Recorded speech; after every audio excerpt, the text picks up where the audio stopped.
Hello all, this video will be discussing some modern-day parallels between the real world and the book 1984 by George Orwell. This is not an overview of the book, link in the description for that if you need it. Suffice to say, it's a fictional story of a man who lives in a nation with a strong authoritarian government that has near complete control over its populace. Want to learn more about despotism? No worries, because here's your quick rundown on the real world of 1984. We'll begin with by far the most obvious aspect of 1984, which is surveillance. In the world of 1984, Big Brother is watching you, as the government has mics and cameras just about everywhere to spy on its citizenry for any supposed wrongdoing. Does this exist in our world? Absolutely. For real surveillance, we can look at the Patriot Act in the United States, with similar law in other Western countries, in which the FBI was caught abusing its powers to spy on citizens in what seems like a violation of constitutional Fourth Amendment rights, and in China with facial recognition software being implemented in its cameras to track just about everything. Look at that recommendation. Creepy but perfect segue. WikiLeaks also revealed that the CIA has many tools for spying at home and abroad, including breaking into encrypted devices and a tool called Weeping Angel, which allows them to listen in via smart TVs. Unlike 1984, the government doesn't need to force much surveillance on anyone, as people willingly purchase devices that track their location, watch them, and listen to everything they say, and put them in every room of their house. In short, don't buy an Alexa. Another important aspect is language, with the primary piece to focus on: doublethink. In the book, doublethink is the encouraged ability to hold two contradictory positions at the same time, with the government promoting the ability of their citizens to be hypocrites as another way to hold power over them, to the point of making citizens genuinely believe that 2 + 2 = 5. For real-life examples, there is no shortage. We're told borders and guns are bad from celebrities and politicians that live in gated communities with armed security.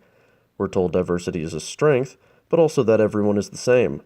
We're told that everyone is equal in ability throughout all different groups of people, but we need government mandates like affirmative action, and some groups need lower standards than others to get jobs or higher education. We're told that the president is a tyrant and cops are racist, but only they can be trusted with guns. The government can't be trusted, and yet we need to give them more power and control over us. The media certainly has great examples of doublethink, and lots of them.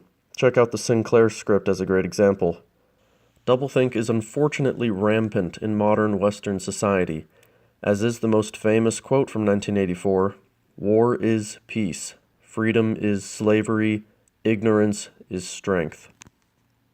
The government in 1984 controls its population with an iron fist of intimidation by means of negative emotions, fear and anger. Fear of punishment from the government, in the book's case punishment from the Ministry of Love, or social punishment from their fellow citizens. We certainly have examples of both in the real world. In the United Kingdom, hate speech has a very loose legal definition, such that any kind of speech can be declared a punishable crime. Likewise, in South Carolina, the legal definition of anti-Semitism is also very loose, where any criticism of Israel, any at all, makes you an anti-Semite. As for China, while they certainly make use of government punishment, they recently have given social punishment some use as they develop sesame credit, where doing things the government likes gives you social points, and things the government doesn't like, such as criticism of the Chinese Communist government, will make you lose social points. Anyone connected to someone with low social points gets their scores decreased, incentivizing people to police each other, with Canada considering a similar program. At the end of the day, truth itself is what we should strive for, no matter how bad it hurts. And in 1984, truth itself is controlled, where the Ministry of Truth controls the media and history itself. After all, nobody could lie in a history book, right? Our government is no different, with laws that ban denial of what the history book tells us, and our media is certainly no different with its attempt to control the flow of information and create narratives, serving the agenda of the governments and corporations that all lay in the same bed at night. That's your quick rundown. Links for sources in the description. See you guys later.